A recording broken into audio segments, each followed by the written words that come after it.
علیکم اے ایمان والے، جب کلمہ کلام پڑھے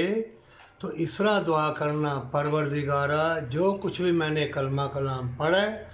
یہ پڑھنے پڑھانے میں کوتاہی غلطی ہو تو اللہ معاف فرما دینا۔ پھر اس کے بعد آخری پیغمبر صلی اللہ علیہ وسلم کی روح مقدس کو پہنچا کے پھر کہنا، اس کے بعد حضرت آدم علیہ السلام سے لے کر اب تک جن کا خاتمہ ایمان کے اوپر ہوا ہے، اللہ ان کی روح کو اس کا ثواب پہنچا دیجیے۔ اس کے بعد پھر اپنے جو مر گئے ان کو پھر آخر میں کہے، پروردگارا جب ہم بھی دنیا سے چلے جائیں ہماری روحوں کو بھی اس کا ثواب پہنچا دینا۔ کوئی بھی عمل کرو اس کا اجر و ثواب ملتا ہے، چھوٹی سی نیکی کیا پتہ تمہیں جنت میں لے جائے۔ عمر بھر تم نیکیاں کرتے رہو، حج عمرے کرتے رہو، ثواب ملے، لیکن اللہ کی رحمت کے ساتھ تمہیں جنت نہ ملے تو ہو سکتا ہے وہ نیکی جو تمہاری نظر میں معمولی سی ہو، اللہ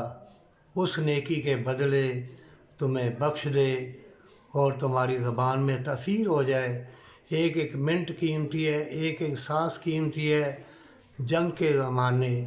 افراتفری، حرص و حوث، مکار یار بدکار وہ اپنا کام کریں گے، اور نیک لوگ جو ہوں گے وہ گر گرائیں گے، روئیں گے، اللہ کی رحمت خیر و برکت مانگیں گے۔ مومنوں، یہ فتنوں کا دور ہے، بڑا سخت آ گیا ہے، فوراً سجدہ ریز ہو جاؤ اور گلی گلی پھیل جاؤ، نیکی کرو، صدقہ خیرات دو، اپنی جانوں کو چھڑاؤ، نہیں تو مارے جاؤ گے۔